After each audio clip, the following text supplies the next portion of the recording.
इस कार्यक्रम के पुण्यार्जक हैं श्री दिलीप घेवारे, श्रीमती नीता, श्री प्रक्षाल, ठाणे, मुंबई।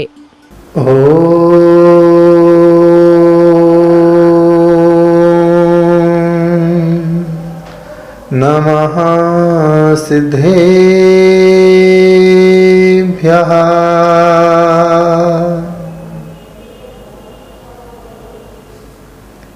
प्यारी प्यारी भक्तात्माओं, भूत को भूलो,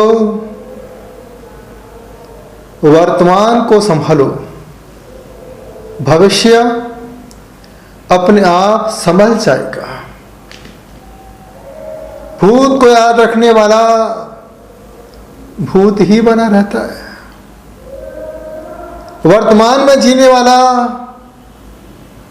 वर्तमान की तरह अपने जीवन को जीता है और भविष्य की कल्पना करने वाला बस कल्पना में सेक चिल्ली की तरह सपने देखा करता है। बुजुर्ग भूत को लेकर के जीता है। जब जब आपसी मित्रों के साथ चर्चा होती है, एक ही बात कहता है कि हमारे समय में मुट्ठी भर के पैसा लेके जाते थे और गाड़ी भर करके सामान लेकर के आते थे। हमारे समय में 1 टका के बराबर 1 किलो घी आता था। हमारे समय में कम पैसों में बहुत सारे काम हो जाते थे। भूत बन करके बुजुर्ग जीता है। भविष्य में बच्चे कल्पना करते हैं कि मैं बड़ा होकर डॉक्टर बनूंगा, बड़ा होकर इंजीनियर बनूंगा, बड़ा होकर कलेक्टर बनूंगा, बड़ा होकर अधिकारी बनूंगा, बड़ा होकर के पापा का व्यापार संभालूंगा। भविष्य की कल्पना में बच्चे खोए रहते हैं। माँ भी सोचती है कि बेटा मेरे भविष्य में मेरे जीवन का सहारा बनेगा। इस भावना के साथ माँ अपने वर्तमान के जीवन को बच्चों की परवरिश में खत्म कर दिया करती है। जो वर्तमान में जीता है वह तो संत होता है। आज अभी इसी वक्त में अपने जीवन को जी करके आत्म साधना करता है। एक छोटी सी घटना, 3 लोग संत के साथ बिहार के साथ चले। रात्रि में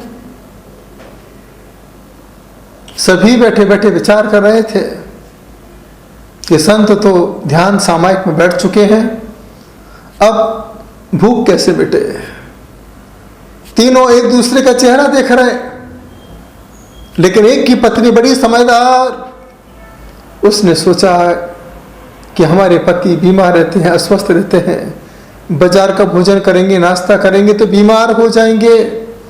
पत्नी ने सोचा चलो संत के साथ विहार कर रहे हैं, शाम होगी, रात होगी, चलो एक टिफिन तैयार कर देते हैं। टिफिन तैयार किया। तीनों एक दूसरे का चेहरा देख रहे। एक के पास देखा टिफिन है, दोनों आकर के बैठ गए। देखो भाई, अपन आपसी मित्र हैं, आपसी दोस्त हैं, सबको भूख लग रही है, ऐसा करते हैं कि जो कुछ भी इसमें है अपन तीनों मिल बांट के खाते हैं, सबका पेट भर जाएगा। और जैसे ही टिफिन खोला गया, खाने वाले 3 और रोटी 1, थोड़ा सा मसाला सब्जी। अब बड़ा विकल्प, फिर एक दूसरे का चेहरा कि रोटी पहले कौन खाए। जो लेके आया है उसने कहा भैया मैं तो लेके आया हूं, मेरी पत्नी ने मेरे लिए दिया है, रोटी तो मैं खाऊंगा। दोनों ने कहा कितनी नाइंसाफी करते हो हमारे साथ, हम आपके दोस्त हैं, आज हमें भी भूख लग रही है, चलो मिल बांट करके आधी रोटी पर लोग आपस में ग्रहण करते हैं, जिससे थोड़ी थोड़ी भूख सबकी मिट जाएगी। तब एक व्यक्ति ने सलाह दी, अरे यार ऐसा मत करो, ऐसा करते हैं जो अच्छा स्वप्न देखे वो पूरी रोटी खा ले, एक को तो पेट अच्छे से भर जाए तो कम से कम अच्छा रहे उसके लिए। सब लोगों ने बात को स्वीकार किया, अच्छी बात है भैया, एक रोटी है, स्वप्न का सवाल है। अच्छा स्वप्न तो कौन नहीं देखना चाहता है। सब ने सोचा चलो भाई ठीक है, अब तो रात हो ही गई है, रात को सोते हैं, देखते हैं कौन सा सपना आता है। उसी स्वप्न के साथ ही सुबह प्रातः काल रोटी प्राप्त होगी। तीनों अपने अपने स्थान पर सो जाते हैं। प्रातः काल हुआ, रात भर कोई सोया नहीं, क्योंकि भूखे पेट किसको नींद आती है। सुबह आकर के बैठ गए, एक दूसरे का फिर चेहरा देखने लगे। रोटी सामने, टिफिन सामने रखा। एक ने कहा भैया रात को बहुत बढ़िया सपना आया। दोनों ने पूछा भैया क्या देखा। बोले मैंने रात को स्वप्न में देखा मैं तो चक्रवर्ती बन गया। दोनों ने कहा अरे पागल, चक्रवर्ती के 96,000 रानी होती है, किसी को भी बोल देता भरपेट भोजन मिल जाता। अरे देखो भाई, बात स्वप्न की है तो मैंने स्वप्न में देखा मैं तो चक्रवर्ती बन गया हूं, अब तो रोटी मैं खाऊंगा। दूसरे वाले ने हाथ पकड़े, रोक, इससे अच्छा स्वप्न मैंने देखा। बोले क्या देखा भैया तुमने। बोले मैंने सपना देखा मैं तो तीर्थंकर बन गया, 3 लोक का स्वामी बन गया। तीसरे वाले ने सोचा इससे बड़ा स्वप्न होता ही नहीं है। उसने कहा रोटी मैं खाऊंगा। तो पहले वाले ने कहा भैया देखो तीर्थंकर तो सबसे बड़े होते हैं और मुझे लगता है रोटी आपके ही भाग्य में जाएगी। चलो कम से कम तीसरे वाले से पूछते भैया उसने क्या स्वप्न देखा है। दोनों आके कहते भैया एक बात बताओ यार, तुमने क्या स्वप्न देखा है। और सब जानते हैं, हमें तो मालूम है कि तीर्थंकर सबसे बड़े होते हैं, रोटी तो दूसरे के खाते में जाएगी, बस मुझे इतना बता तूने स्वप्न में क्या देखा। तीसरे वाले ने कहा कुछ मत पूछो, मैं क्या बताऊं स्वप्न। नहीं नहीं भैया स्वप्न बताना ही पड़ेगा। नहीं नहीं भैया मैं तो कोई स्वप्न नहीं बता सकता हूँ, मेरा स्वप्न तो बहुत अलग प्रकार का है। दोनों के अंदर जिज्ञासा पैदा हो गई, निषेध में आकर्षण हुआ करता है। दोनों ने हाथ पकड़ के झकझोरते कहा भैया देख बता तुझे क्या स्वप्न आया है, बताओ ना यार, तू मेरा सच्चा दोस्त है, अपना स्वप्न बता। मुझे तो चक्रवर्ती का स्वप्न आया, मैंने तो बता दिया। दूसरे ने कहा मुझे तो तीर्थंकर का स्वप्न आया है और मैं जानता हूँ कि रोटी मेरे ही खाते में जाएगी। तीसरे वाले ने कहा देखो अगर आप पूछ रहे हो क्या स्वप्न आया, क्या बताऊं, रात को स्वप्न में गदा लेके हनुमान आ गए। हनुमान बोले मेरा भक्त होके भूखा सो रहा है, उठ रोटी खा। हनुमान के गदे के डर से रोटी मैंने रात को ही खा ली। देखिए स्वप्न,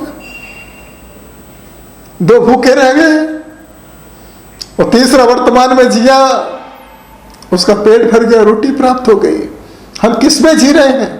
आज आप इतना पैसा कमा रहे हैं किसके लिए, कल के लिए, अपने परिवार के लिए, बच्चों की परवरिश के लिए।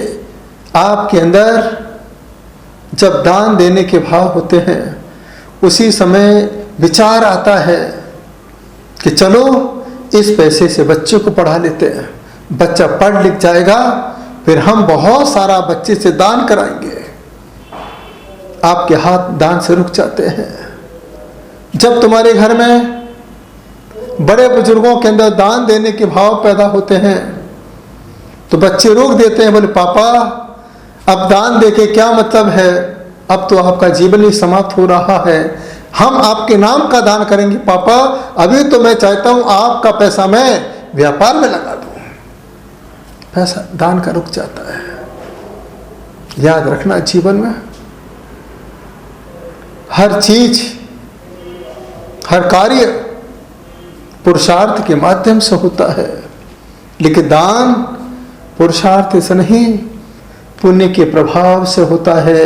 जब पैसे में पुण्य होता है, पुण्य की कमाई होती है, मेहनत की कमाई होती है, तो ही वह दान धर्म के काम आता है। और जहां पर पाप की कमाई होती है वह पाप का पैसा अस्पताल में लग जाता है, वह पाप का पैसा इनकम टैक्स ऑफिसर आते हैं और आपका पूरा पैसा लेकर के जाते हैं और आप तो हाथ मलते रह जाते हो।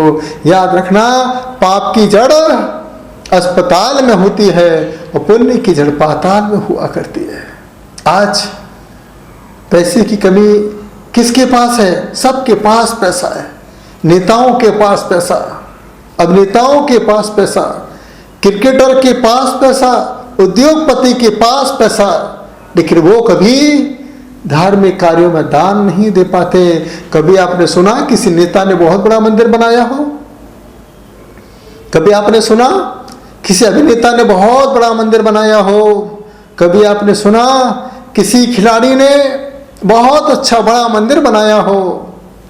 कभी आपने सुना बड़े बड़े उद्योगपति, अरब खरबपति, उन्होंने कोई बहुत बड़ा मंदिर बनाया हो? नहीं सुना। लेकिन इतना जरूर सुना होगा, एक पिसनहारी बुढ़िया जिसने गेहूं पीस पीस करके, मेहनत करके, एक एक ईंटों को इकट्ठा करके, एक एक पाषाण को इकट्ठा करके पिसनहारी में एक बढ़िया सा सुंदर मंदिर बना दिया, क्योंकि पुण्य है। एक तरफ चामुंडा है, पैसा वाला, धन से संपन्न। मां के कहने पर मां ने कहा, बेटा मैं अपने आंखों के सामने पोदनपुर के बाहुबली भगवान के दर्शन करना चाहती हूं। चामुंडा ने कहा, मां मुझे नहीं मालूम पोदनपुर कहां है, लेकिन मां इसी जगह पर मैं आपके सपने को पूरा कर सकता हूं। सामने पाषाण पर एक तीर छोड़ा गया, उसी पाषाण को तराशा गया। चामुंडराय ने कहा, इस पाषाण में जितना वेस्टेज पाषाण निकलेगा, पत्थर निकलेगा, उसके बराबर सभी कारीगरों को सोना दिया जाएगा। देखिए उस समय कोई इंजीनियर नहीं था, सभी के अंदर भगवान बनाने के भाव थे, और उस भावना के साथ ऐसे भगवान बने, ऐसे भगवान बने, ऐसे भगवान बने जो संपूर्ण भारत देश की आन बान और शान हो गए। बाहुबली भगवान, जिनकी परछाई तक नहीं पड़ती, जिनके सिर पर कभी कोई पक्षी आकर नहीं बैठता। आज तक कोई शिल्पी गौमटेश्वर की तरह भगवान बाहुबली नहीं बना पाए, क्योंकि वह भगवान मेहनत से नहीं, पैसों से नहीं, पुण्य के प्रभाव से खड़े हुए। आज देखिए, आज पंचम काल है। इस पंचम काल में छोटे छोटे लोग भी भगवान के कार्य करते हैं। धार्मिक परिवार भी भगवान से जुड़ करके विधान अनुष्ठान कराते हैं, क्योंकि वो वर्तमान में अपना जीवन यापन करना चाहते हैं। कल जो भी होगा देखा जाएगा, लेकिन वर्तमान की क्रियाएं भविष्य का निर्धारण करती हैं। जो वर्तमान में धर्म करता है, वर्तमान में पूजन करता है, अभिषेक करता है, संतों को आहार दान देता है, संत के विहार में चल करके अपने जीवन को पद विहारी बना लेता है, वही व्यक्ति वर्तमान में जी करके वर्तमान की तरह जीवंत जीवन को यापन करता है। ऐसा वर्तमान का समय है। आज भूत को भूलने की जरूरत है। जो हुआ, कहते भी है ना, छोड़ो कल की बातें, कल की बात पुरानी, नए दौर में हम लिखेंगे मिलकर नई कहानी, हम हिंदुस्तानी। हिंदुस्तान वो धरती है, वो धरा है जहाँ पर वर्धमान की आराधना की जाती है, महावीर की पूजन की जाती है, महावीर के प्रति समर्पण का भाव किया जाता है। तो जियो, वर्तमान के साथ जियो। जैन धर्म वर्तमान के साथ जीने की कला सिखाता है। जैन धर्म वर्तमान के साथ होने की कला सिखाता है। कल को किसने देखा? जो कुछ भी है आज अभी इसी वक्त अच्छे कामों में उपयोग कर लीजिए, तो ही यह रखा हुआ धन आपके काम आ सकता है। यदि आपने कल के लिए यह धन को छोड़ दिया तो यह परिग्रह आपको नरक गति की ओर ले जाएगा। ऐसा जैन आगम कहता है। चक्रवर्ती राज्य में परिग्रह के साथ मरण को प्राप्त होता है, नियम से वह नरक गति की ओर जाता है। और चक्रवर्ती बनने के बाद जब राज्य वैभव का त्याग कर देता है तो वह भरत की तरह अंतर्मूर्त में केवल ज्ञान को प्राप्त करके निर्वाण को प्राप्त हो जाता है। तो सिर्फ छोड़ने की जरूरत है, जोड़िए नहीं। छोड़िए। परिग्रह चिंता दुख ही मानो, इस परिग्रह को चिंता मानो। जितना भी धन संग्रह है, धन संग्रह नहीं है, ये आपके लिए परेशानी का सबसे बड़ा कारण है। आप सोचिए, विचार करो, आज कौन दुखी है? जिसके पास पैसा है वो, या जिसके पास पैसा नहीं है? जिसके पास पैसा नहीं है वो तो 2 समय का भोजन करके चैन से सो जाता है, इतना ही सोचता है जब आएगा तब अपना घर बना लेंगे। लेकिन जिसके पास पैसा बहुत है, रात को चैन से सो नहीं पाता है कि जो इकट्ठा किया है कहाँ रखें, बैंक में रखें कहीं ऐसा ना हो, बैंक में कहीं घोटाला हो जाए, घर में रखें कि छापा ना पड़ जाए, चोर ना आ जाए जो धन को लेके चला जाए। सोना चांदी पहन के बाजार में जाए तो कोई छीन ना ले, कितना विकल्प होता है। एक मजदूर चैन की नींद ले सकता है, लेकिन एक उद्योगपति चैन से सो नहीं सकता है। एक मजदूर जब बीमार होता है, विकल्प अधिकारी को होता है, विकल्प उद्योगपति को होता है। परिवार में जब कोई बीमार होता है तो उद्योगपति को परिवार की चिंता नहीं, मजदूर की चिंता है। आप विचार करो, उद्योगपति किसके बारे में सोच रहा है? वो गरीब अपने परिवार के बारे में सोच रहा है। छोटी सी जिंदगी आपके पास है, वर्तमान में जियो। बस आज अभी इसी वक्त के साथ प्रभु की आराधना करोगे तो ही हम अपने जीवन को सुखी बना सकते हैं, तो ही हम अपने जीवन में कुछ अच्छे काम कर सकते हैं। पंचम कार्य है, यदि आप चाहते हो कि मेरा वर्तमान बहुत अच्छा निकले, आपको छोटा सा उपाय आज मैं बता रहा हूँ। कुछ नहीं करना है, सुबह उठ करके अपने इन हाथों को देखिए। इन हाथों को देखने के बाद वर्तमान की कल्पना कीजिए कि आज सोमवार है, मुझे सिर्फ सोमवार के बारे में सोचना है। सोमवार है, अपने परिणामों को सौम्य बनाना है। आज काम करने का पहला दिन है। इस पहले दिन हम प्रभु ऋषभदेव को याद करके अपने कार्य का शुभारंभ करना चाहते हैं। ऐसी भावना के साथ आप अपने धीरे धीरे आँखों को खोलिए। आँखों को खोलने के साथ मंत्र का जाप करते हुए, जिस मंत्र के साथ आप जुड़े हैं, जो मंत्र आपके मन में प्रिय है, आनंदित करने वाला है, उसका आप जाप कीजिए पूरी तन्मयता के साथ। प्रेम से सुना, अनुग्रहित हो।